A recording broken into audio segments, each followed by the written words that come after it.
के प्रतिपादक चरण तीर्थंकर श्रवण भगवान महावीर स्वामी के चरणों में कोटि कोटि वंदन करते हुए एक भवावतारी चर्चा चक्रवर्ती भीष्म प्रतिज्ञाधारी अखंड बाल ब्रह्मचारी आचार्य सम्राट पूज्य श्री जयवंत जी महाराज साहब के चरणों में कोटि कोटि वंदन।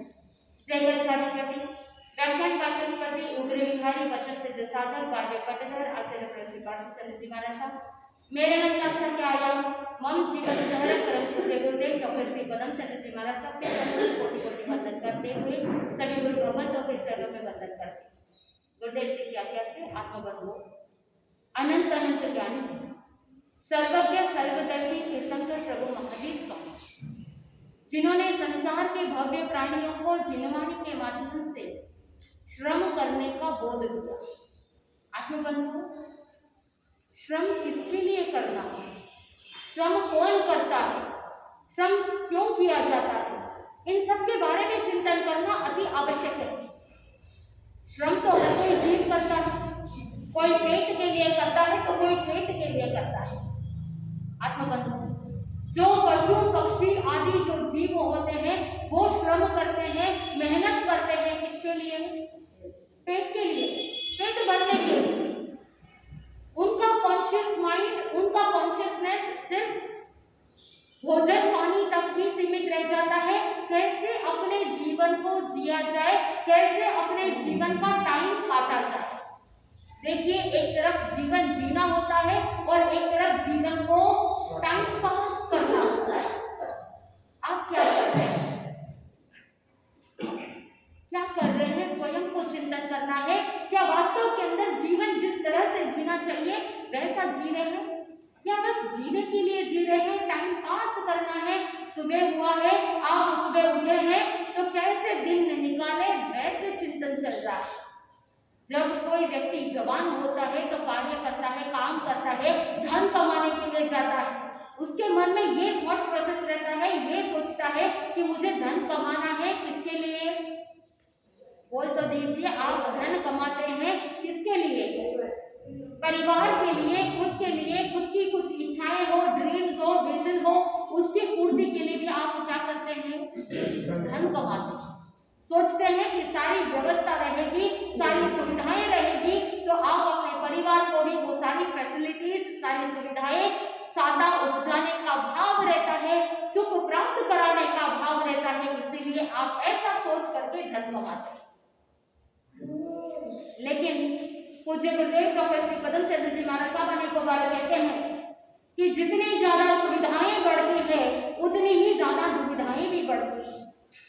क्योंकि जहां पर सुविधा है वहां पर आपके मन में दूसरा थॉट प्रोसेस ये चालू हो जाता है कि मैंने अपने जीवन की सुविधा के लिए ये सारे टेक्नोलॉजी गैजेट्स सारे इकट्ठे किए। एक तरफ आपके पास एक सिंपल सा 5-10 हजार का मोबाइल है, कहीं पर आपने रख दिया, अगर गुम हो गया तो ज्यादा टेंशन होती है क्या?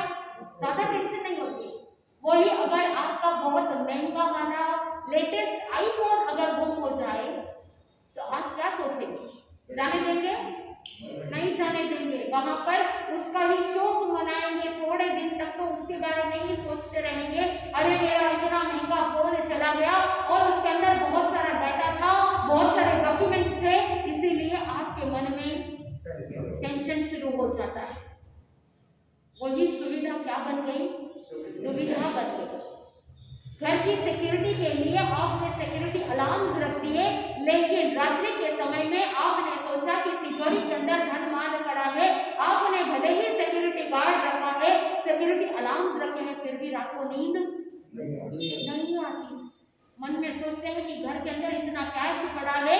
वैसे तो नरेंद्र मोदी जी ने बहुत अच्छा कर दिया कि सब कुछ डिजिटल हो गया है, अब रात को दिमाग लगाने की जरूरत नहीं, चिंता करने की जरूरत नहीं कि घर के अंदर कैश पड़ा है, वो टेंशन तो समाप्त हो गया।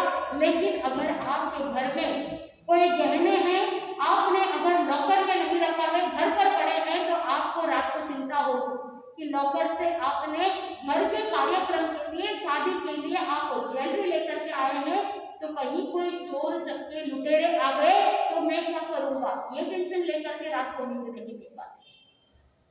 इसीलिए ज्ञानी जन ने कहा कि सुविधाएं उतनी ही रखनी चाहिए जिसमें आपका जीवन दुविधा में कन्वर्ट ना हो, आपका जीवन वन के समान ना हो, आपका जीवन सुव्यवस्थित रूप से चलता रहे, ऐसे जीवन शैली को अपनाना चाहिए।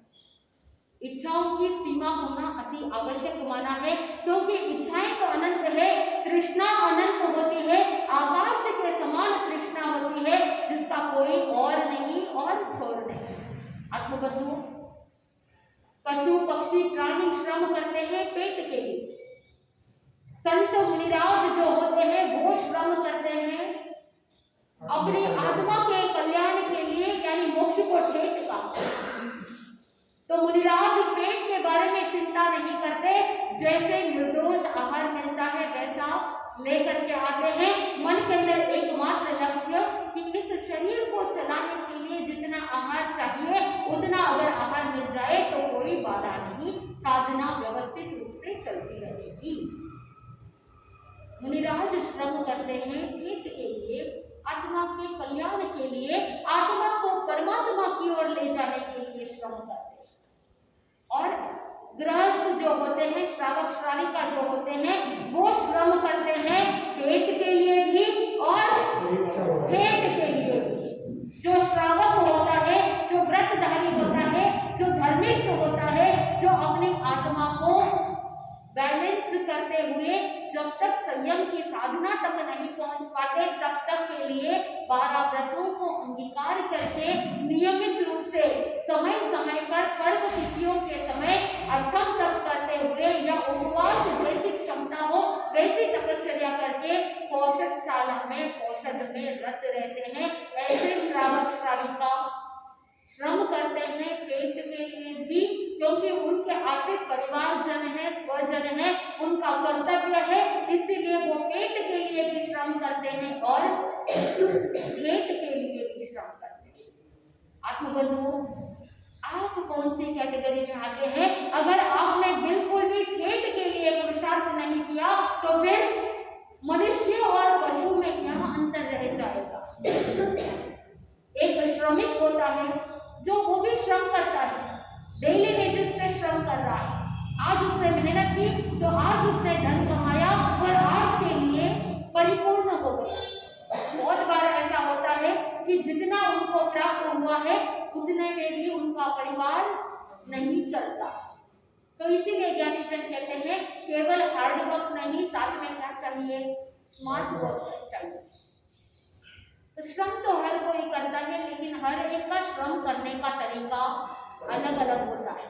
इसीलिए जो सिर्फ पेट के लिए करता है वो श्रमिक कहलाता है, लेकिन जो पेट के लिए करता है वो श्रमण कहलाता है, और जो पेट और पेट के लिए दोनों के लिए श्रम करता है वो श्रावक कहलाता है। आत्मबंधु, शब्द एक ही है श्रम, लेकिन उसकी अपेक्षाएं अलग अलग हो जाती है, उसके चिंतन अलग अलग हो जाता है, अपने लक्ष्य के अनुरूप उसकी परिभाषा बदल जाती है। आत्मबंधु, आज ओली तप आराधना का 5वां दिवस। नमो लोए सब साधना। साधना में प्रवेश करने का सबसे पहला एंट्री पॉइंट अगर कोई है तो वो है नमो लोए सब साधना।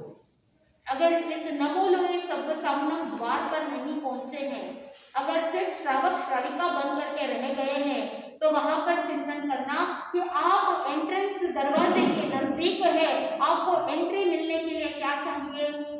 पास चाहिए। और नमो लोए सब साधना में जैसे ही आप कदम रखेंगे तो आपको पास मिल जाएगा, इसके लिए मोक्ष की मंजिल के लिए पास मिल जाएगा। आप श्रम कर सकते हैं, आप अपने आत्मा को परमात्मा की ओर ले जा सकते हैं। आत्मबंधु, साधु के अनेक पर्यायवाची शब्द आगमों के अंदर मिलते हैं। सबसे पहला शब्द है श्रमण। जो आत्मा के लिए श्रम करते हैं, जो मोक्ष मार्ग के लिए श्रम करते हैं, वो क्या कहलाते हैं? श्रमण। आगमों के अंदर शब्द मिलता है। और जो श्रमण की उपासना करते हैं वो क्या कहलाते हैं? श्रमणोपासक।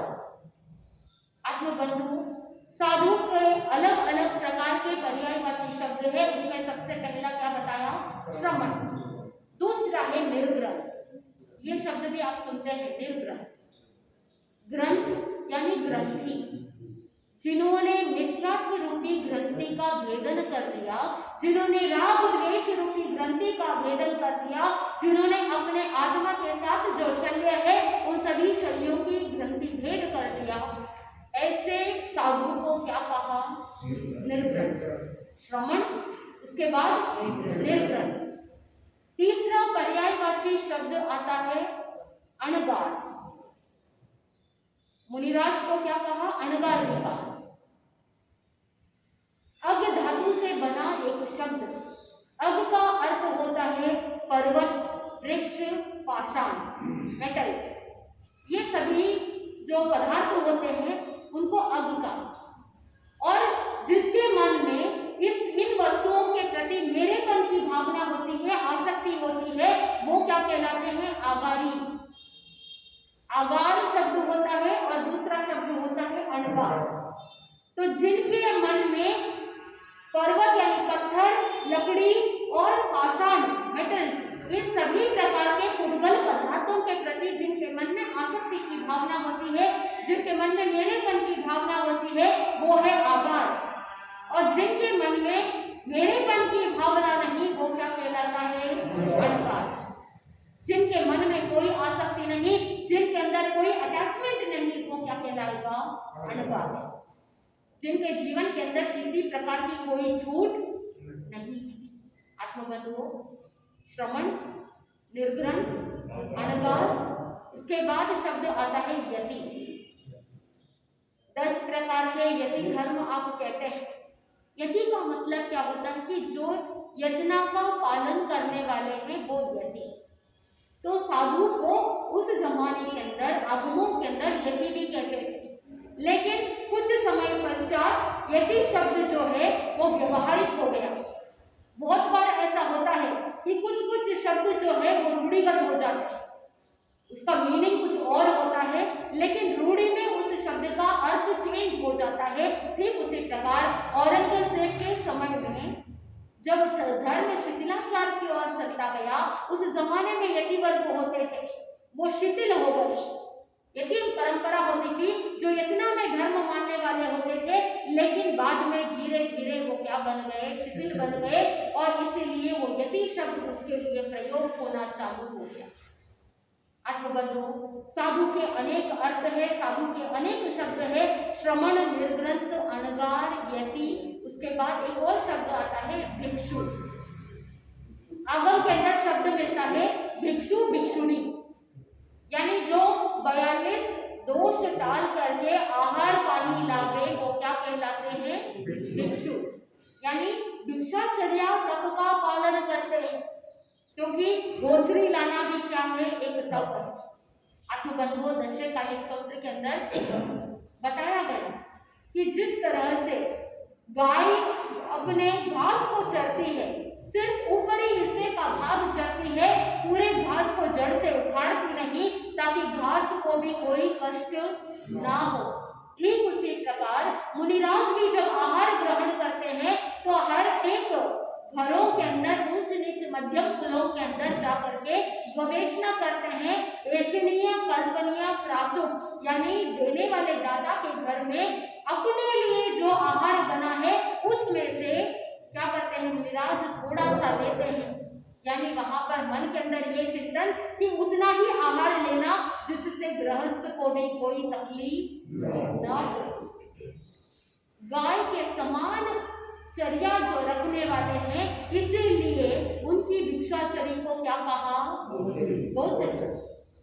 पूज्य गुरुदेव डॉक्टर श्री पदम चंद्र जी महाराज साहब के सानिध्य में ज्ञान ध्यान सीखने के दौरान अभी सिकंदराबाद बोलाराम के अंदर जब अध्ययन चल रहा था, उस समय गुरुदेव ने फरमाया था कि भिक्षाचरी को गोचरी कहते हैं। और गोचरी के साथ उसके लिए एक और शब्द गुरुदेव ने बताया था जिसको कहते हैं मधुकरी।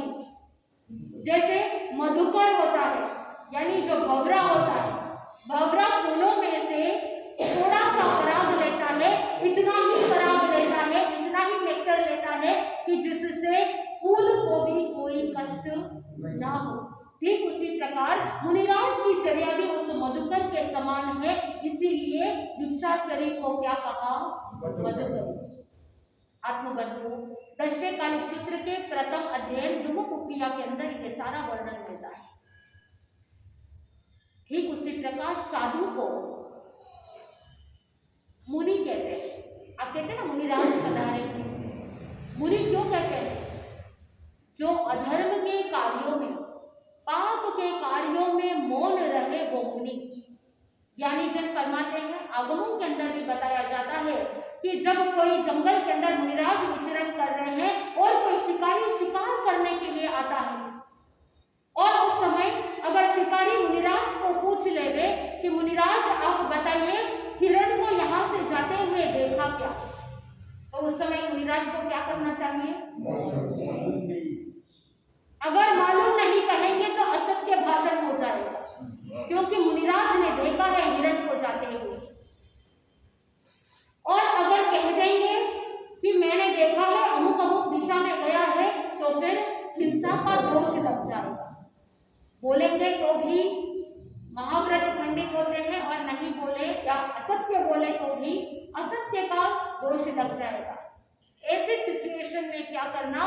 तीर्थंकर भगवंत फरमाते हैं कि ऐसी परिस्थिति में जहां पर अधर्म का कार्य हो रहा है, जहां पर पाप का कार्य हो रहा है, ऐसे स्थान में साधु को क्या करना चाहिए?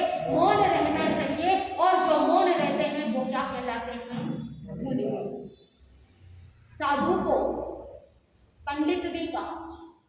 जो पापों का नाश करने वाले हैं, जो पापों का त्याग करने वाले हैं, वो पंडित। ऋषिश्वर भी कहा, क्योंकि वो 6 काल जीवों के रक्षक होते हैं, इसीलिए साधु को ऋषिश्वर भी कहा।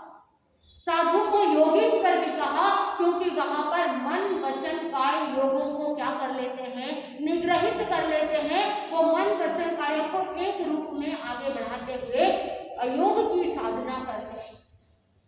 मन के अंदर हर एक मुनिराज का यही लक्ष्य कि मैं सहयोग से क्या करूं? अयोग की साधना करूं, सहयोगी से अयोगी बन जाऊं। जिस समय इन सभी योगों से निवृत्त हो जाऊंगा तो मेरी आत्मा का क्या हो जाएगा? कल्याण हो जाएगा।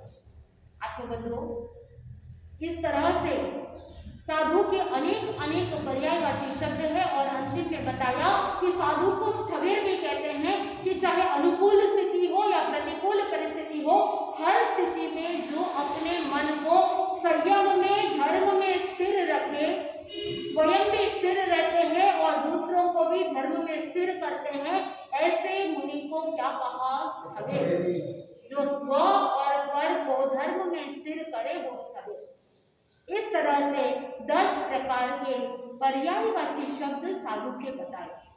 आत्मबंधु, 5 पदों की भाव वंदना के अंदर आप कहते हैं साधु कितने होते हैं? जगत में 2000 करोड़ साधु और उत्कृष्ट 9000 करोड़ साधु। और केवली कितने? जगत में 2 करोड़ केवली और उत्कृष्ट 9 करोड़ केवली। जब आप नमो लोये सपसापनम बोलते हैं तो समस्त लोक में जितने भी साधु साध्वी है उन सभी को भावपूर्वक वंदन नमन किया जाता है। आत्मबंधु, साधु के 27 गुण बताए जाते हैं। आप सबको विदित है। 5 महाव्रत पालते हैं, 5 इंद्रियों को जीतते हैं और 4 कषाय को टालते हैं। कोशिश करते हैं कि जो तीव्र कषाय है वो तीव्र से मंद हो, मंद से मंदतर हो। और जैसे जैसे कषाय जय की साधना करते हुए आगे बढ़ते हैं तो साधु अपने आत्म कल्याण की ओर अग्रसर करते हुए अपनी आत्मा की पहचान करना प्रारंभ कर लेते हैं और एक दिन परमात्मा बन जाते हैं। 27 गुणों में से ये 14 गुण, 5 महाव्रत को पालना, 5 इंद्रियों को जीतना, 4 कषाय को टालना। उसके बाद आप क्या कहते हैं? भाव सत्य। भाव सत्य, जिनके जीवन के अंदर चाहे उपशम भाव हो या क्षायिक भाव हो या क्षयोक्षम भाव हो, उनके अंदर विशुद्धता को प्राप्त करना भाव सच्चे। कर्ण सच्चे आत्मा के परिणामों को विशुद्ध करे, वो कर्ण सच्चे। जोग सच्चे यानी मन वचन काया की एक रूपता को प्राप्त करना, चाहे कैसी भी परिस्थिति आ जाए लेकिन अपने योगों को अपने कंट्रोल में रखना। आप क्या करते हैं? मन कहीं और है, वचन कहीं और है, काया कहीं और है, आप फिजिकली यहाँ पर बैठे हैं, मन के अंदर चिंतन चल रहा है कि घर में ये काम अधूरा छोड़ करके आए हैं। श्रावक जी सोचते हैं कि यहाँ से जाने के बाद मुझे ऑफिस में क्या क्या डील करना है, क्या क्या साइन करना है, कहाँ किसको क्या पेमेंट करना है, कहाँ कौन से चेक कट करने हैं, क्या करना है, उन सब के बारे में चिंतन कर रहे हैं। मन के अंदर ये सारी चीजें चल रही है। और जब बोलते हैं तब उस समय कुछ लोग जब कुछ पूछा जाता है तो कुछ सही बोल देते हैं और कोई कुछ और बातें करने लग जाते हैं। तो मन कहीं और है, वचन कहीं और है और शरीर यहाँ पर बैठा है। हम आपसे पूछना चाहेंगे, आपका मन वचन काय योग यानी फिजिकली, मेंटली, इमोशनली आप यहाँ पर विद्यमान है या नहीं? कहाँ है? शरीर से तो यहाँ है, कानों में शब्द भी पढ़ रहे हैं, जिनवाणी सुन भी रहे हैं, लेकिन बहुत बार ऐसा होता है कि जो सुन रहे हैं वो ब्रेन तक नहीं पहुंच पाता है। जो आप सुन रहे हैं वो अंदर तक नहीं उतर रहा है, क्योंकि वहां पर ओरिएंटेशन नहीं है, कोऑर्डिनेशन नहीं है।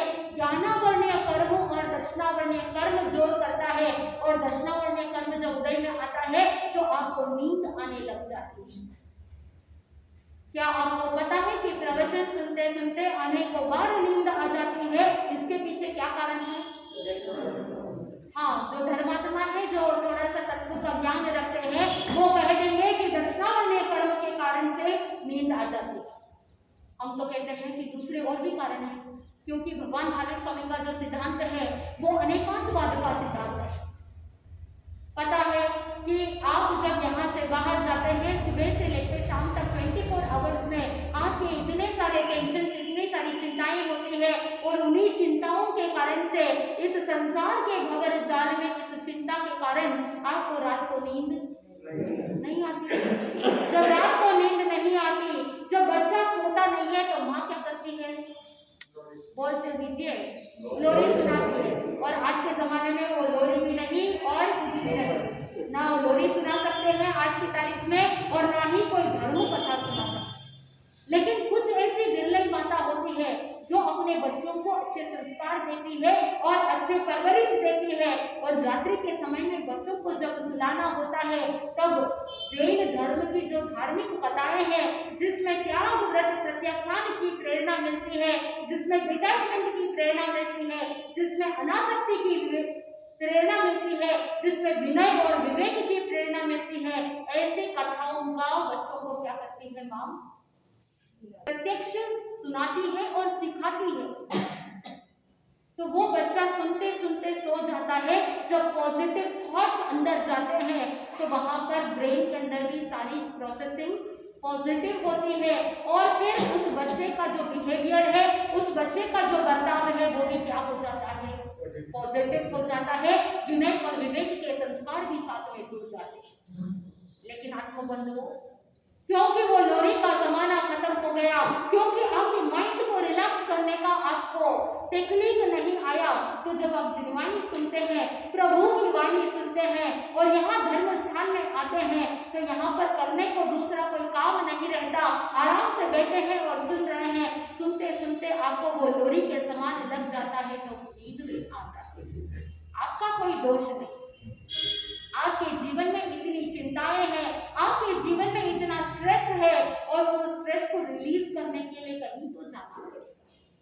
आत्मबंधुओं, कुछ ऐसी भी परिस्थितियां आ जाती है कि जहां पर अगर आपके फील्ड ऑफ इंटरेस्ट नहीं हो तो भी क्या होता है? नींद आ जाती।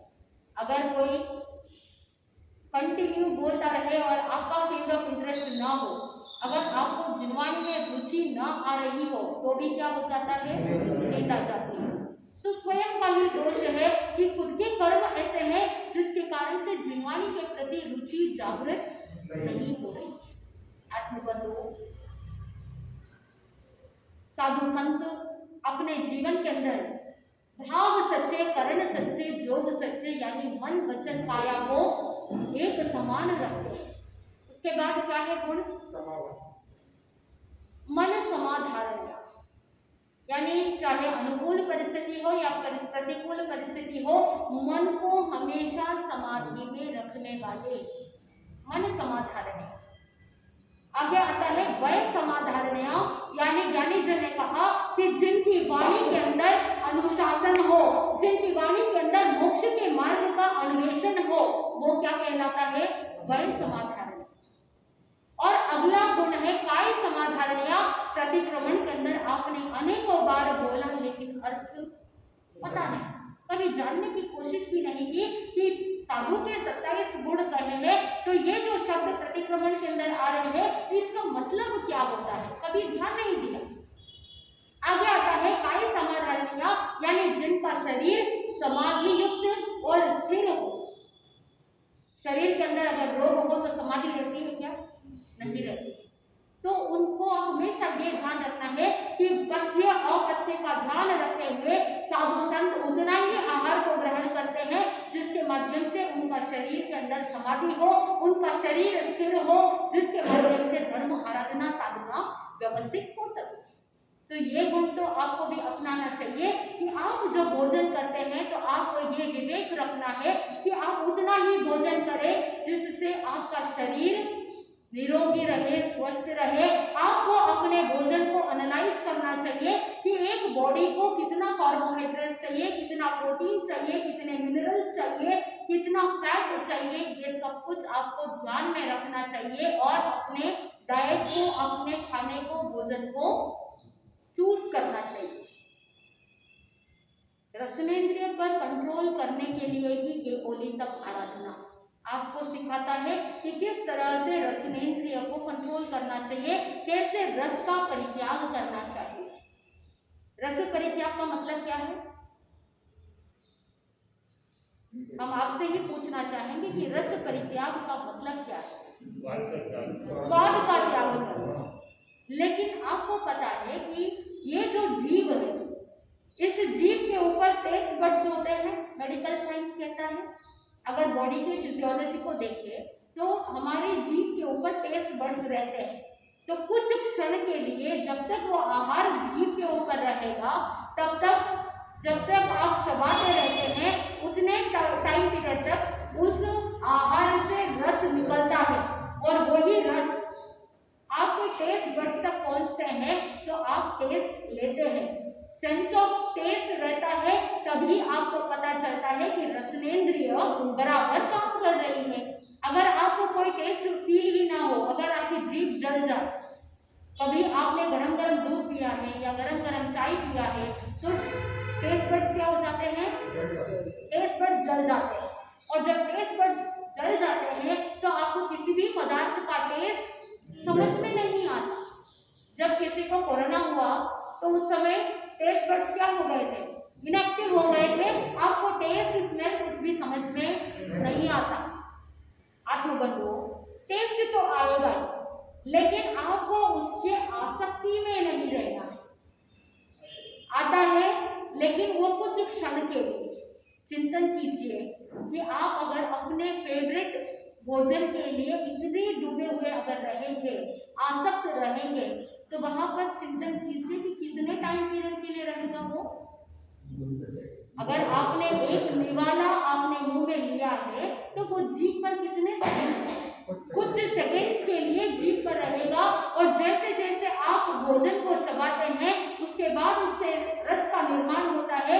सारा रस गले से नीचे उतर जाता है और वो एक बोलस के रूप में बन जाता है। उसके बाद उसमें कोई टेस्ट नहीं रहता। आत्मबंधुओं, चिंतन करने का विषय है।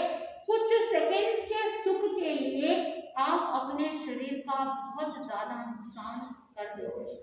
ज्ञानी जन कहते हैं कि आप आइंबिन के अंदर लूखा सूखा खाते हैं, लेकिन अगर उस लूखे सूखे खाने के अंदर भी अगर आसक्ति आ गई, टेस्ट ले लेकर के अगर आपने आहार का ग्रहण कर लिया, तो क्या आइंबिन का लाभ मिलेगा? लक्ष्य यह है कि जिससे रस आता हो, जिससे आसक्ति आती हो। आपने रस का अर्थ लिया कि टेस्ट। रस का मतलब है जिससे आसक्ति आती हो, ऐसे आहार का क्या करना?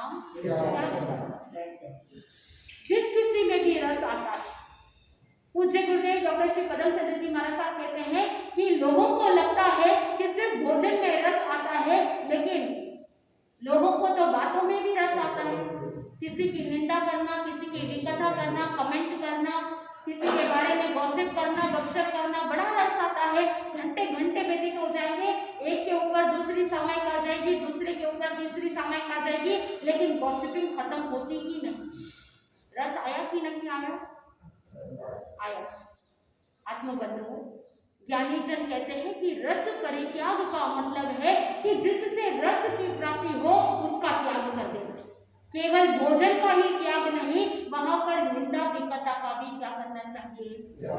त्याग करना चाहिए। तो इस होली तक आराधना के समय जब आप होली तक आराधना कर रहे हैं, आईने की तपस्या कर रहे हैं, नौ पद की आराधना कर रहे हैं, तो मन के अंदर ये लक्ष्य रखना कि मुझे अगर निंदा विकता में गॉसिपिंग करने में रस आ रहा है तो मैं अपने जीवन में क्या करूं? गॉसिपिंग का त्याग करूं, निंदा विकता का त्याग करूं, क्योंकि निंदा करने से स्वयं की आत्मा के साथ कर्मों के वृंद लग जाएंगे। कर्म बांधना आसान होता है, लेकिन कर्मों को भोगना बहुत दुष्कर है। रोते रोते कर्मों को भोगे तो भी उससे छुटकारा नहीं मिल पाता है। इसीलिए ज्ञानी जन ने कहा कि निंदा विकता से दूर रहें। आत्मबंधुओं, साधु के 27 गुण के अंदर हमने देखा मन समाधारणया, गय समाधारणया, काय समाधारणया, उसके बाद वेदनीय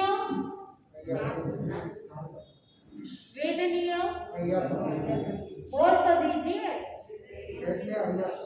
वेदनीय, समा, अहिया, सन्निया, उससे पहले 3 और गुण आते हैं, ज्ञान संपन्ने, दर्शन संपन्ने, चारित्र संपन्ने। प्रतिक्रमण को याद रखिए। प्रतिक्रमण आपके जीवन की पूंजी है। उस पूंजी के बिना चाहे कितना भी प्रॉफिट कमा लो, कोई वांछित लाभ मिलने वाला नहीं, क्योंकि जितना भी प्रॉफिट आपने कमाया, अगर आपके पास कैपिटल इन्वेस्टमेंट नहीं है तो आपके सारा बिजनेस का प्रॉफिट भी प्रॉफिट में नहीं गिना जाएगा, चला जाएगा। ठीक उसी प्रकार प्रतिक्रमण भी पूंजी है। ज्ञान संपन्न यानी साधु शुद्ध ज्ञान के साथ संपन्न होते हैं। दर्शन संपन्न यानी जिनके जीवन में जो तीर्थंकर भगवंतों ने मार्ग बताया है उस धर्म पर अविचल अटूट श्रद्धा रखने वाले।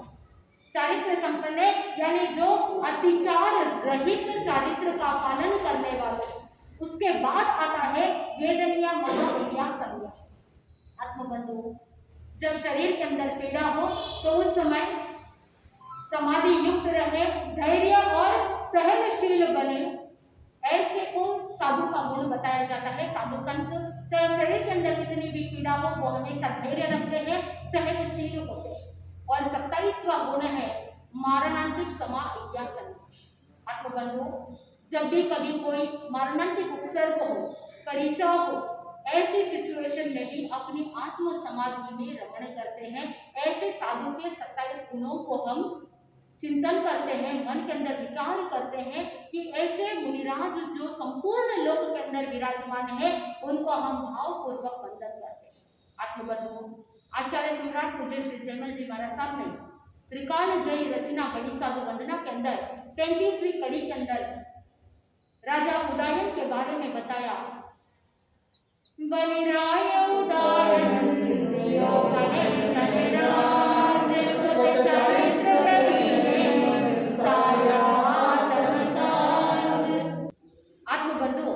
बीते भाई नगर के राजा उदयन जो क्षमावंत थे, धर्मिष्ठ थे, श्रवणों का आसक्त थे, मन के अंदर हमेशा धर्म चिंतन। जब भी कभी पर्व तिथि आती थी तो पोषकशाला में हमेशा धर्म आराधना में, धर्म जागरणा में रत रहे। मन के अंदर चिंतन करते कि वह दिन मेरा धन्य हो जिस दिन तीर्थंकर प्रभु महावीर स्वामी मेरे यहाँ पधारे, मैं उनकी धर्म देशना सुनूं, वंदन नमस्कार करूं और अपने आत्मा को आगे बढ़ाऊं, उनकी पर्युपासना करूं। कितने लोगों के मन में ऐसी भावना आती है कि संत मुनिराज मेरे नगर में पधारे, साधु संत पधारे, मैं उनके वंदन के लिए जाऊं, धर्म आराधना करूं, धर्म देशना सुनूं। राजा उदयन के मन में इस तरह का संकल्प कि भगवान महावीर स्वामी पधारे तो वह दिन मेरा धन्य होगा कि जिस दिन मैं अपनी आत्मा को भावित करूं, संयम स्वीकार करूं। उस समय भगवान महावीर स्वामी चंपा नगरी में पूर्ण भद्र उद्यान के अंदर विराज रहे थे। भगवान तो सर्वज्ञ सर्वदर्शी थे, जानते थे हर एक व्यक्ति को, हर एक जीव को जानने वाले, जीव अजीव सभी चीजों को जानने वाले, भूतकाल काल, वर्तमान काल और भविष्य काल को जानने वाले तीर्थंकर भगवान। भगवान महावीर स्वामी ने अपने ज्ञान के द्वारा जान लिया कि राजा उदयन का ऐसा संकल्प है। भगवान महावीर स्वामी चंपा नगरी से विहार करते हुए नगर नगर आगे चलते चलते बीत भई नगरी और नगर के बाहर उद्यान, मृगवन उद्यान के अंदर पधार गए। जब राजा उदयन को पता चला कि साक्षात प्रभु महावीर स्वामी पधारे हैं, तो मन के अंदर अहोभाव धर्म देशना सुनने के लिए जाते हैं, वंदन नमस्कार करते हैं और भगवान की देशना सुन करके इतने प्रफुल्लित हो जाते हैं कि देशना सुनने के पश्चात हाथ जोड़ करके भगवान से विनती करते हैं कि भगवान अगर आपकी आज्ञा हो तो मुझे संयम अंगीकार करवा दो, मुझे प्रवज्ञा ग्रहण करनी है, मुझे दीक्षा अंगीकार करनी है। तीर्थंकर भगवान को एक ही बात कहते हैं, आहा स्वयं देवानुपिया मां परिबंधम करेगा। जैसी तुम्हारी आत्मा को सुख हो वैसा करो, लेकिन धर्म के कार्य में कभी विलंब मत करो। आपने अनेकों बार ये शब्द सुने हैं, अनेकों बार आपने सेंटेंस सुना है, लेकिन जब भी धर्म की बात आती है तो आप क्या करते हैं? विलंब करते हैं या हाथों हाथ करते हैं? अगर कोई त्योहार आ रहा है तो शॉपिंग के लिए देरी करते हैं कि नहीं करते? नहीं करते। अगर घर के अंदर कोई शादी विवाह हो तो उस समय 1-2 महीने पहले से ही आपकी तैयारियां चालू हो जाती है, शॉपिंग चालू हो जाती है। लेकिन जब धर्म आराधना करना हो, जब कोई पर्व तिथि आए, जब कोई अनुष्ठान करने का अवसर मिले, उस समय आप क्या करेंगे? अभी तो टाइम है, आएगा तब देखिए। अभी तो महावीर जयंती आने वाली है, अभी तो थोड़ा टाइम है। भगवान महावीर स्वामी का जन्मोत्सव मनाना है, मनाएंगे, जरूर मनाएंगे, लेकिन उसके लिए अभी कितने दिन शेष है? कितने दिन? 2 दिन। जो दिन शुरू हो गया, मान लो कि वो दिन पूरा भी हो जाएगा। कल परसों 2 दिन बाद आप भगवान महावीर स्वामी का जन्म कल्याणक मनाएंगे। उस समय प्रभु महावीर स्वामी के गुणों को गाएंगे, गुण कीर्तन करेंगे, उनकी भक्ति करेंगे, स्तुति करेंगे। लेकिन हम तो कहते हैं कि हर रोज महावीर जयंती होनी चाहिए। आत्मबंधुओं, हर एक दिन महावीर जयंती हो, क्योंकि हम भगवान महावीर स्वामी के अनुयायी हैं, भगवान महावीर स्वामी की उपासना करने वाले हैं। तो हर दिन मन के अंदर यही चिंतन कि अहो भाग्य हमारे कि हमें प्रभु का शासन मिला है। नहीं तो ऐसे बहुत से जीव है जिनको प्रभु की वाणी भी सुनने को नसीब नहीं होती। हजारों लाखों करोड़ों लोग दुनिया के अंदर है, लेकिन हर एक व्यक्ति को जिनवाणी सुनने का अवसर नहीं मिलता। आपके घर परिवार के अंदर ही बहुत सारे सदस्य हैं, लेकिन फिर भी जिनवाणी कितने लोग सुन रहे हैं? 1 या 2? बहुत पुण्यवानी होनी चाहिए, तब जाकर के धर्म स्थान में आने का अवसर मिलता है। बहुत पुण्यवानी प्रबल हो, तब जाकर के जिनवाणी सुनने का अवसर मिलता है। और उससे भी कई गुना ज्यादा पुण्यवानी हो, तब जाकर के थोड़ा सा और पुरुषार्थ जगता है। जिनवाणी सुनने के बाद उस पर श्रद्धा प्रतीति होती है। और अधिक पुण्यवानी हो तो संयम अंगीकार करने के लिए पुरुषाकार पराक्रम फोड़ देते हैं, क्योंकि उत्तराध्याय सूत्र के 3रे अध्याय की पहली गाथा में आता है, चतारी परमगामी दुलाहानी जंतुड़ो मानु सत्तम सुई सदा संजममी अवीर्यो। 4 दुर्लभ अंग बताए, मनुष्य जन्म प्राप्त करना, जिनवाणी श्रवण करना, उस पर श्रद्धा प्रतीति होना और संयम में पराक्रम फोड़ना। कौन सी कैटेगरी तक पहुंच गए हैं? 4 कैटेगरी है ना, 4 दुर्लभ अंग। तो उसमें से कितनी कैटेगरी? पहला अंग तो हो गया, मनुष्य जन्म मिल गया है। लेकिन ज्ञानी जब कहते हैं कि अगर मानव में मानवता नहीं, मनुष्य में मनुष्यत्व नहीं, तो मनुष्य जन्म प्राप्त करने का भी कोई वांछित लाभ नहीं है। भगवान ने मनुष्य जन्म मिलना यानी ह्यूमन बॉडी मिलना ही दुर्लभ नहीं बताया। मनुष्य तो बहुत है, लेकिन ज्ञानी जन कहते हैं कि मनुष्य के अंदर मनुष्यत्व होना, मानव के अंदर मानवता होना, ह्यूमैनिटी होना, वो बहुत जरूरी है। इसीलिए हर एक मनुष्य में वो मनुष्यत्व नहीं मिलता, हर एक मानव के अंदर मानवता नहीं दिखाई देती।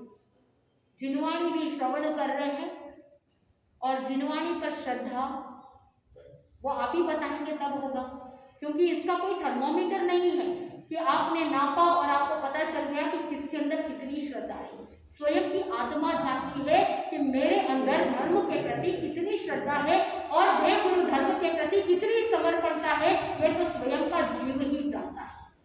इधर राजा उदयन ने जैसे ही जिनवाणी सुनी, मन के अंदर चिंतन किया कि भगवान ने कहा जैसे तुम्हारी आत्मा को सुख उपजे वैसा करो।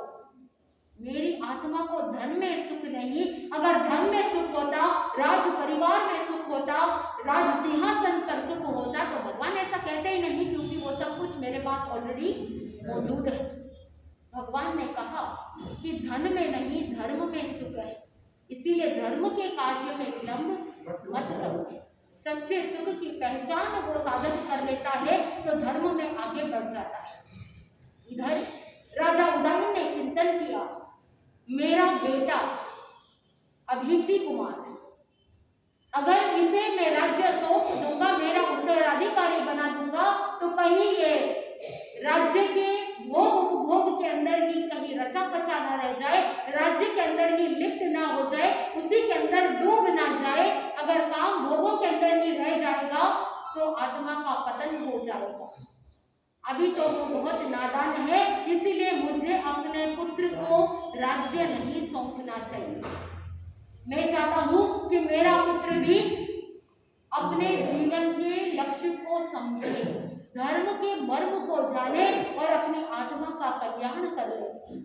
इस पॉजिटिव थॉट के साथ राजा उदयन ने चिंतन किया कि मेरे पुत्र अभिची कुमार को राज्य नहीं सौंपता हूँ, मेरा जो भाणेज है, मेरा जो भांजा है केशी कुमार, वो विवेकवान है, अगर राज्य सौंप भी दूंगा तो भी वो आसक्त नहीं रहेगा, उसका आचरण भी ठीक है, कभी ना कभी वो भी राज्य सिंहासन का त्याग करके अपनी आत्मा का कल्याण कर लेगा।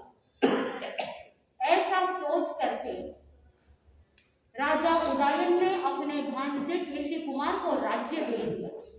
इधर अभिची कुमार बीती भाई नगरी के अंदर देख रहा है राजा उदयन, उसके पिता संयम अंगीकार कर लेते हैं। संयम अंगीकार करने के बाद उस बेटे के मन में नेगेटिव थॉट्स आ जाते हैं कि मेरे पिता ने मुझे राज्य नहीं दिया, मेरे पिता ने मेरे साथ अन्याय किया। अगर कोई ऐसा पिता अपने पुत्र के साथ इस तरह का व्यवहार करता है तो क्या पिता के प्रति उसके मन में पूजनीय भाव रहते हैं? ध्यान से सोच समझ करके बोलना। अगर कोई पिता अपने पुत्र के साथ इस तरह का व्यवहार करे कि जहां पर जिसको जो उत्तराधिकारी बनाना चाहिए था, जो देना चाहिए था, वो नहीं दिया, तो क्या पिता के प्रति रेस्पेक्ट की भावना, आदर की भावना रहेगी या नहीं रहेगी? आपकी सोच भी अभिची कुमार के जैसे ही है, नेगेटिव विश्वास नहीं, मन के अंदर चिंतन नहीं किया। कमाया किसने? कमाई किसने की? पिता ने कमाई। मन वचन काया के योगों का सारा भोग किसने चढ़ाया? पिता ने। पिता का पुरुषार्थ, पिता की मेहनत, पिता ने मेहनत करी और फिर आप एक्सपेक्ट करते हो कि पुत्र को सब कुछ मिल जाए।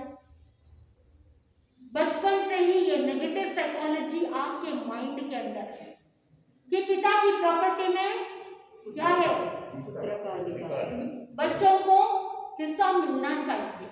ये तो एक सामाजिक व्यवस्था है, लेकिन जो धर्मिष्ठ व्यक्ति होता है वो मन के अंदर चिंतन करे कि पिता ने कमाया है, पिता की मेहनत है, वो जैसा चाहे उसका उपभोग करे, उससे पुत्र को कोई लेना देना नहीं होना चाहिए।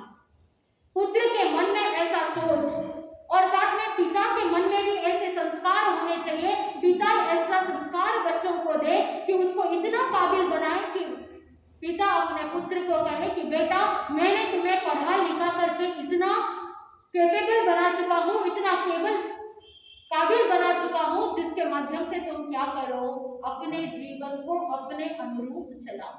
लेकिन आप तो अपने बच्चों को क्या करते हो? अपने साथ बांध करके रख देते हो।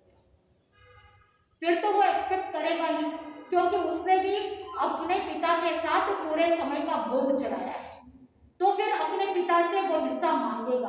पहले से ही अगर आपने ऐसा चिंतन रखते कि पिताजी जिस दुकान में बैठ रहे हैं, जिस ऑफिस में बैठ रहे हैं, पिता ने अपने पुत्र को इतना तैयार किया, ट्रेनिंग दे दी, काबिल बनाया, उसके बाद एक और दुकान खोल करके दे दी, या उसको इन्वेस्टमेंट के रूप में आपने उसे कैपिटल दे दिया कि बेटा तुम जाओ, तुम व्यापार करो।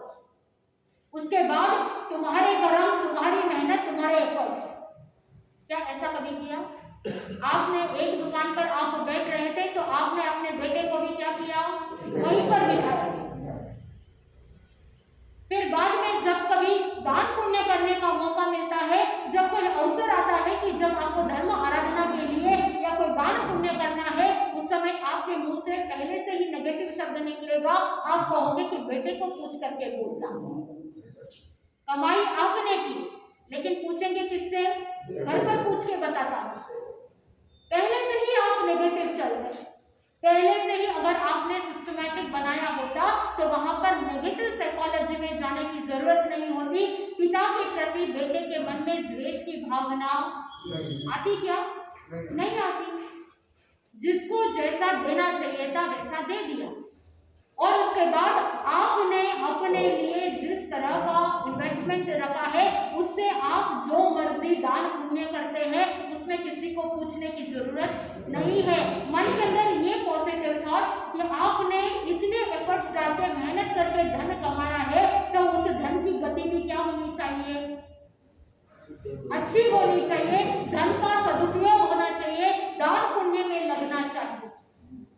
पहले पाप किया था तो अब क्या करना चाहिए? थोड़ा सा पुण्य उपार्जन करना चाहिए। और साथ में अगर आपके पास व्यवस्थित रूप से पूंजी रहेगी तो बुढ़ापे में कोई भी सेवा कर लेगा। अगर आपके पास धन माल नहीं है, आपके पास पूंजी नहीं है, तो घर वाले भी क्या बन जाते हैं?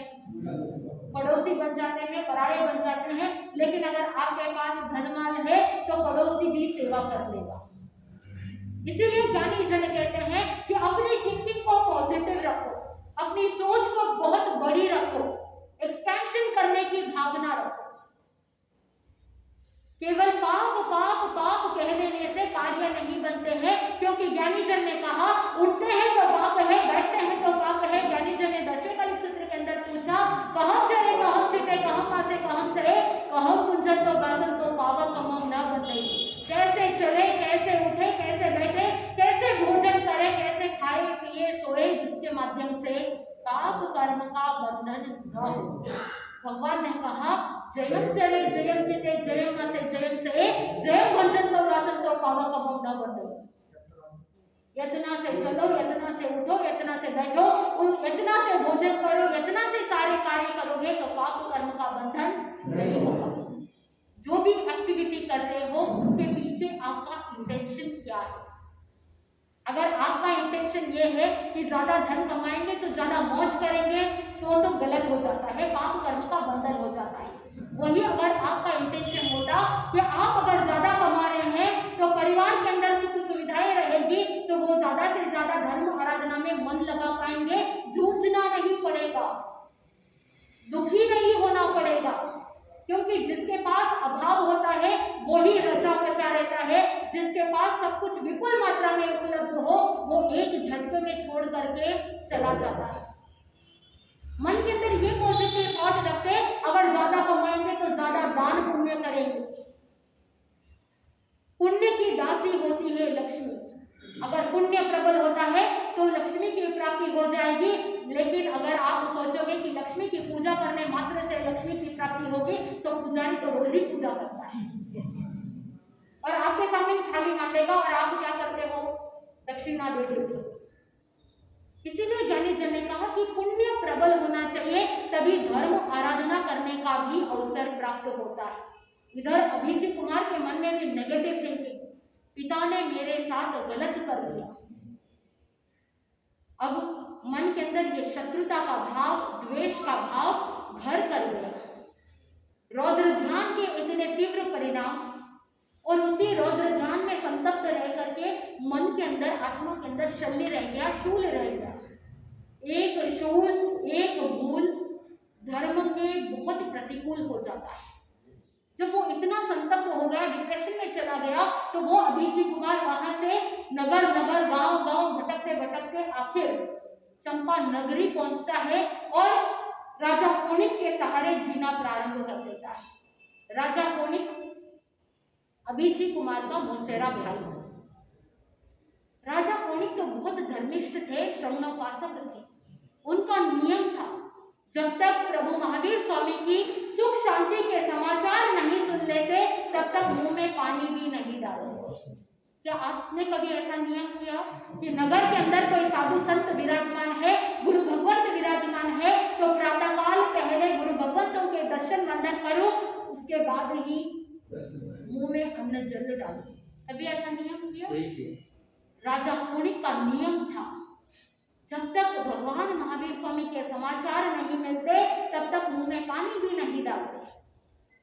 नौ तत्वों का ज्ञान भी प्राप्त करने वाले तत्व रसिक थे, तत्व ज्ञानी थे, नियमित रूप से धर्म आराधना करने वाले। राजा कोणिक की धर्म भावना को अभिची कुमार देख रहा था, सुन भी रखा था लोगों से किस तरह से सम्यक पुरुषार्थ कर रहे। ज्ञानी जन कहते हैं कि जो सम्यक पुरुषों की संगति में रहता है वो मिथ्यात्वी भी कई बार सम्यक भी बन जाता है, क्योंकि संगत की रंगत होती है, संगत का असर होता है। तो अभिची कुमार के ऊपर राजा कोणिक की संगत का असर हो गया। अब राजा कोणिक और अभिची कुमार साथ साथ में ही धर्म अनुष्ठान करते, धर्म आराधना करते, रग रग के अंदर धर्म ज्ञान बस गया अभिची कुमार के मन में। लेकिन पिता के प्रति जो शत्रु भाव था, पिता के प्रति जो द्वेष भाव था, वो वैसा का वैसा बना रहा। मन के अंदर ये चिंतन अभिची कुमार सोच रहा है कि पिता ने मेरे साथ जो अन्याय किया है ये मैं इस जन्म में तो क्या 7 जन्मों तक भी भूल नहीं पाऊंगा। गांठ बांध ली, शल्य रह गया। राजा कोणिक के साथ धर्म आराधना करना भी सीखा, 9 तत्वों का ज्ञान भी प्राप्त किया और धर्म आराधना करते हुए जब भी नवकार मंत्र बोलता, नमो अरिहंतानम, बोलिए नमो सिद्धानम, नमो आयर्यानम, नमो भुवत्सायनम, नमो लोहे सर्वसावनम, पर उदायन उदय को छोड़कर, यानी धर्म अनुष्ठान में भी वो शत्रुता का भाव, द्वेष का भाव उसके अंदर भी उपस्थित था। आत्मबंधु चिंतन उस ओर नहीं चला।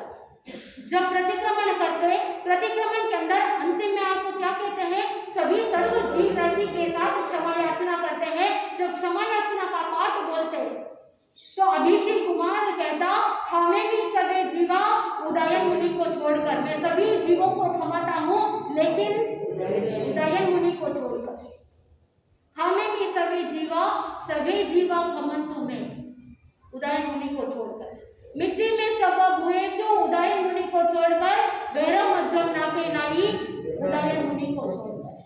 आत्मबंधु इस तरह का द्वेष भाव धर्म आराधना में भी, और जब ये द्वेष भाव चरम सीमा तक पहुंच गया, श्रमणोपासक, नियमित रूप से त्याग व्रत प्रत्याख्यान के अंदर तल्लीन रहने वाला श्रावक, 9 तत्वों का रसिक ज्ञाता, लेकिन फिर भी एकमात्र शल्य रह गया पिता के प्रति शत्रु की भावना, और उसी शत्रुता की भावना के कारण से वो शल्य की आलोचना नहीं की, प्रतिक्रमण संपूर्ण रूप से किया नहीं, अंतिम समय के अंदर सल्लेखना संधारा तो ग्रहण कर लिया लेकिन आलोचना नहीं की। आराधक नहीं बन पाया, क्या बन गया, आराधक बन गया। आत्मबंधु अगर आराधक होता तो वैमानिक देव बन जाता, क्योंकि जो आराधक होता है उसकी गति वैमानिक थी, लेकिन क्योंकि शल्य रह गया उसने विराधना कर ली, विराधक बन गया, जिसकी वजह से भगवनपति देव बना, नीची जाति का देव बना और भगवनपति देवों के अंदर असुर कुमार नाम का देव बना। एक पल्योपम की स्थिति, मात्र एक भूल, एक शूल रहने के कारण से उसके आत्मा का क्या हो गया, निकृष्ट परिणाम। जिसने जीवन पर्यंत धर्म आराधना की, तत्व का ज्ञान फेरा, त्याग व्रत प्रत्याख्यान किया, लेकिन एक शल्य रह गया।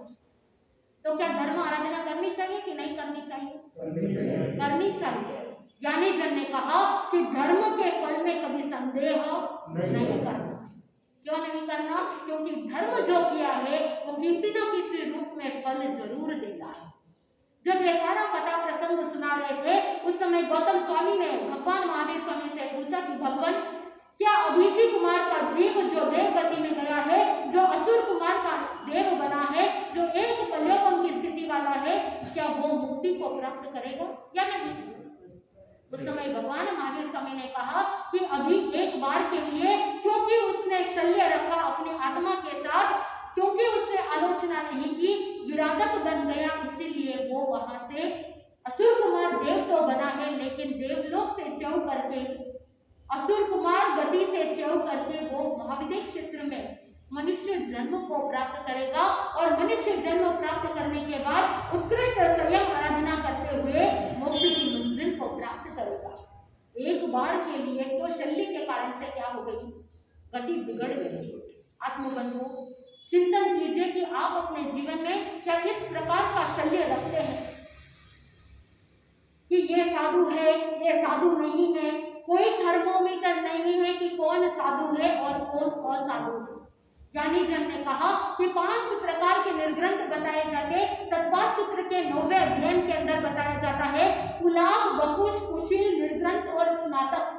अलग अलग लेवल की कैटेगरी है। कोई थोड़ा सा शिथिल हो रहा है, कोई थोड़ा ज्यादा शिथिल हो रहा है, कोई बहुत शुद्ध रूप से संयम का पालन कर रहा है, कोई आराधक बन रहा है, कोई विराधक बन रहा है। लेकिन भगवान ने उसे असाधु नहीं कहा। आत्मबंधु, तो फिर हम कौन होते हैं कि किसी को टाइटल देने वाले कि कौन साधु है और कौन असाधु है? ये असाधना का पाप मोह कर्म को बांधने वाला है। कर्मों का बंधन करना बहुत आसान है, इसीलिए ज्ञानी जन ने कहा कि कर्मों के बंधन के अंदर नए कर्म मत बांधो, किसी की निंदा विमता मत करो, किसी की आशातना मत करो। अगर आराधना नहीं कर सकते तो कम से कम आशातना तो नहीं करना, क्योंकि आशातना करने से महामोहनीय कर्म का भी बंध हो सकता है। और अगर महामोहनीय कर्म का बंद हो गया तो एक एक नरक में 7 बार अगर जन्म मरण करना पड़े तो भी वो क्या हो सकता है? कर्म चुकता नहीं। इसीलिए ज्ञानी जन ने कहा कभी किसी भी जीव की आशातना नहीं करना। अगर ये एक गुण आ गया कि मैं कभी किसी की आशातना नहीं करूंगा, मैं कभी किसी जीव की निंदा विकता नहीं करूंगा, तो सारे कर्मों का बंधन क्या हो जाएगा? छूट जाएगा। तो क्या हम आज 5वें दिन ऐसा संकल्प कर सकते हैं कि हम आज से कोशिश करेंगे कि हम किसी की आशातना नहीं करें, हम किसी भी साधु साध्वी की निंदा विकता नहीं करें, उनकी क्रिया, उनका आचरण उनके हाथ में, उनकी आत्मा, हमारी आत्मा, हमारा आचरण, हमारा ज्ञान, हमारी आत्मा के साथ हमारा आचरण, हमारे कर्म चलेंगे, उनकी आत्मा के साथ उनके कर्म चलेंगे। निंदा विकता करने से उनके कर्म बंधेंगे या आपके कर्म बंधेंगे? स्वयं के कर्मों का बंधन होगा। इसीलिए आज ये संकल्प करें, नमो लोये सब्बो सागुणम, यानी लोक के अंदर जितने भी साधु साध्वी है वो पूजनीय है, वो वंदनीय है, और जो भी तीर्थंकर भगवंतों ने आज्ञा फरमाई है उसके अनुरूप चलने वाले जितने भी साधु संत हैं वो क्या, उनका हम क्या करें? वंदन नमन करें। कुछ लोग ऐसे भी तर्क निकालते हैं और वंदन करते समय ऐसा आग्रह रखते हैं, ये दुराग्रह कह सकते हैं। आप कहोगे कि जितने भी 5 महाव्रतधारी है उनको मैं क्या करूं? बहुत गहराई से सोचना।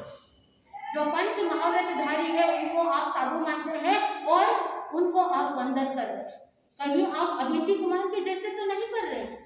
चिंतन कीजिए, 5 महाव्रत कौन कौन से तीर्थंकर के समय में होते हैं? सिर्फ पहले और चौथे तीर्थंकर के टाइम में 5 महाव्रत, बाकी के तीर्थंकर के। तो आप क्या बोल रहे हैं? आप कह रहे हैं कि जो 5 महाव्रतधारी है उनको वंदन, यानी जो 4 महाव्रतधारी है उन सबको आपने वंदन मिस कर लिया। अभिजी कुमार ने भी ये नहीं सोचा कि उदयन मुनि, वो अपने पिता के प्रति शत्रुता की भावना थी, वो भूल गया कि संपूर्ण लोक में उदयन नाम के कितने मुनि राज होंगे, उन सभी की वंदना छूट गई थी, उन सभी की आशातना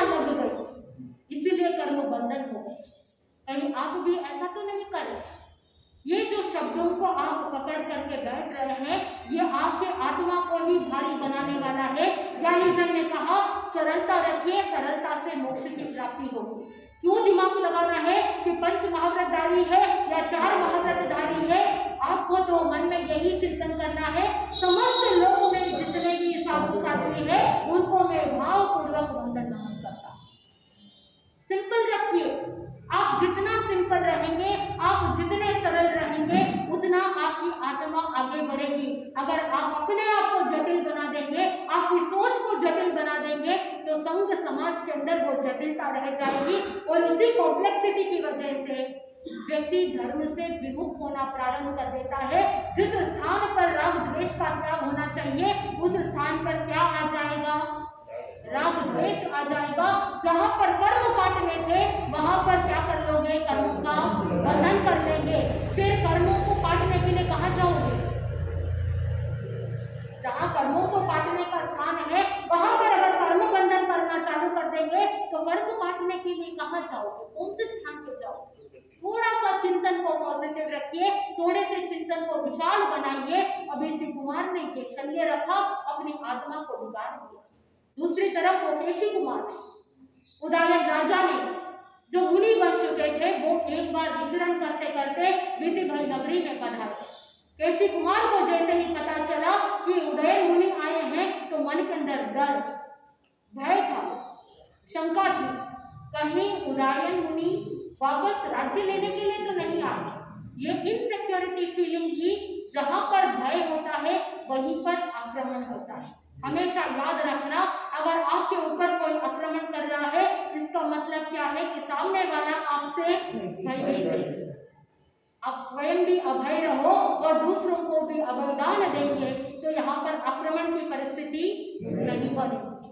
आपको बंधु केशी कुमार के मन में भय था, इसलिए उसने पूरे नगर में घोषणा कर दी कि उदयन मुनि को कोई भी नगर में प्रवेश नहीं देगा और कोई भी गोचरी नहीं कराएगा।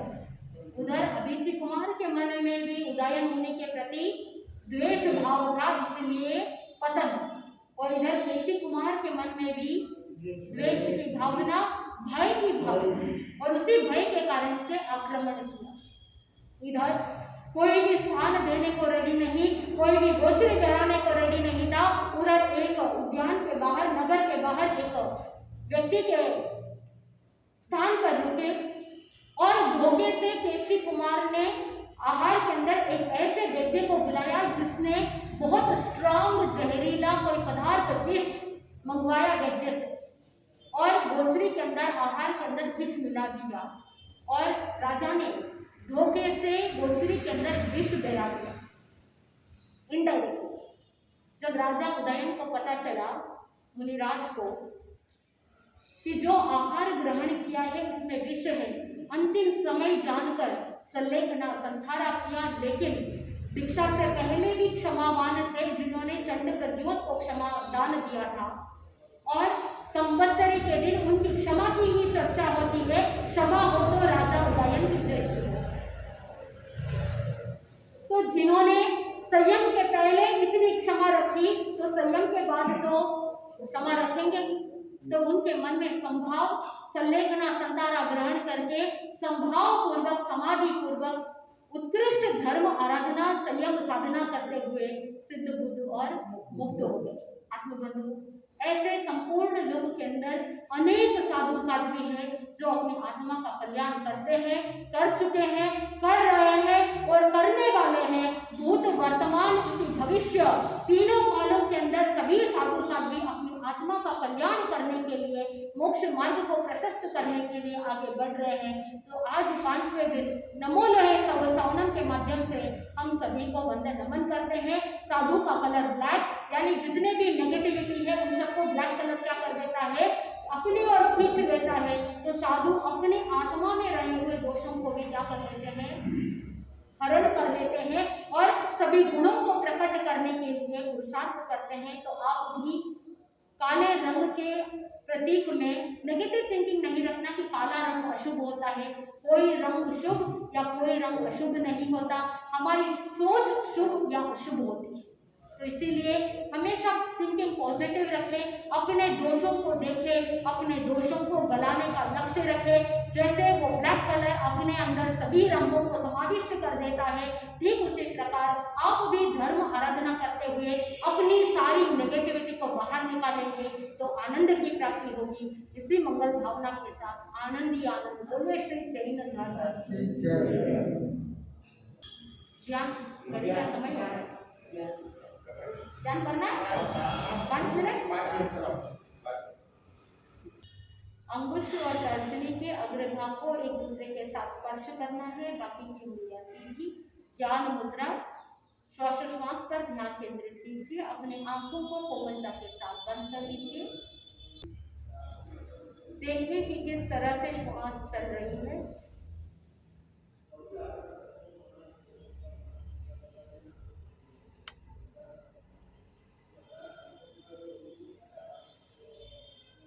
लंबी गहरी श्वास अंदर जा रही है और लंबी गहरी श्वास बाहर निकल रही है।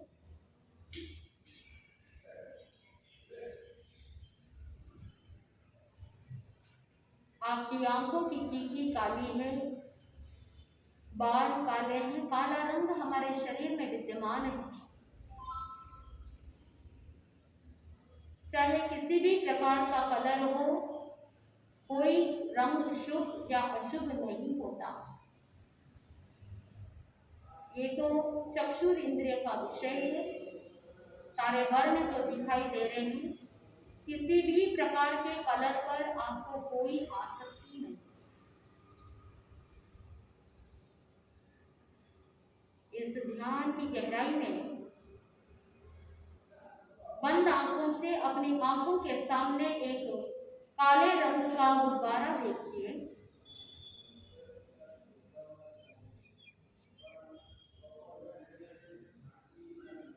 काले रंग का गुब्बारा जिसके अंदर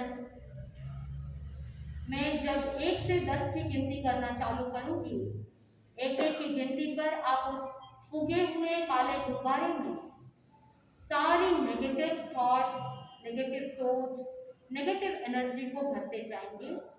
शारीरिक, मानसिक, इमोशनल जितनी भी नेगेटिव एनर्जी है उन सबको आप इस काले रंग के गुब्बारे में भरते जाएंगे।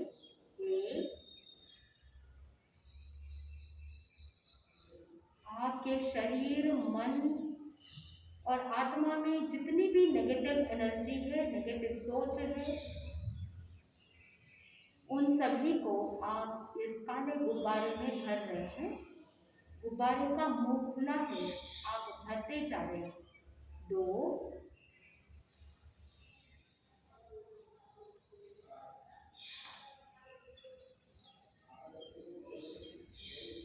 3, सारी नेगेटिव एनर्जी बाहर निकलती जा रही है और इस गुब्बारे में भरते जा रहे हैं। 4,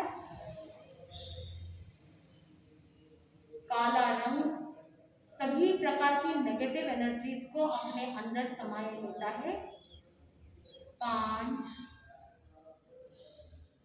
आपके अंदर जितनी भी नेगेटिविटी है वो सारी की सारी इस काले गुब्बारे में भरते जा रहे हैं। 6, 7, सारी नेगेटिविटी बलून के अंदर। 8, 9, सारी नेगेटिव एनर्जी गुब्बारे में भर चुके हैं। 10, आपके शरीर में, मन में जितनी भी नेगेटिव एनर्जी थी उन सभी को आपने इस गुब्बारे में भर दिया है। इस ध्यान की गहराई में देखिए, आप उस गुब्बारे का मुंह बांध रहे हैं धागे से और आकाश में छोड़ रहे हैं। अपने हाथों से उस गुब्बारे को छोड़ रहे हैं, अपने आप को ऊपर चला जाएगा, आपको कुछ करने की आवश्यकता नहीं। ये सारी नेगेटिव एनर्जी का काला गुब्बारा आपसे बहुत दूर जा रहा है। देखिए, जैसे जैसे ये नेगेटिव एनर्जी आपसे अलग होती जा रही है, आपका शरीर एकदम हल्का होता जाएगा। आकाश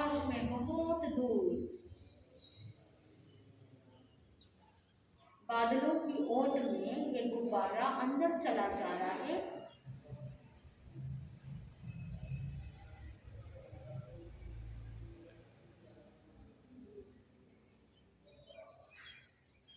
इस समय आपको कोई गुब्बारा नहीं दिख रहा। सारी नेगेटिव एनर्जी को आप त्याग कर चुके हैं, छोड़ चुके हैं, आपसे अलग कर चुके हैं।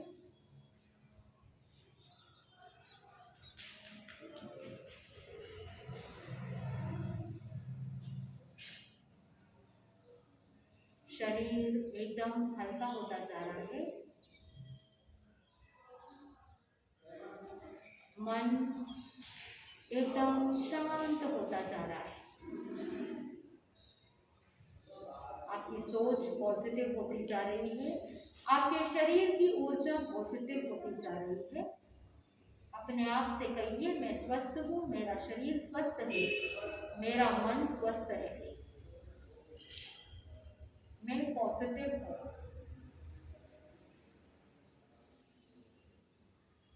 और इसी पॉजिटिव चिंतन के साथ 3 लंबी गहरी श्वासोच्छ्वास भरेंगे और धीरे धीरे अपने ध्यान को पूरा करेंगे।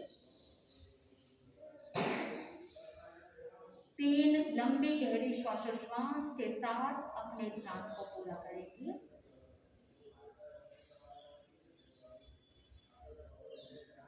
जब भी कभी आप तैयार हो, अपनी हथेलियों को आंखों के ऊपर रखते हुए अपने आप को पॉजिटिव महसूस करते हुए ध्यान को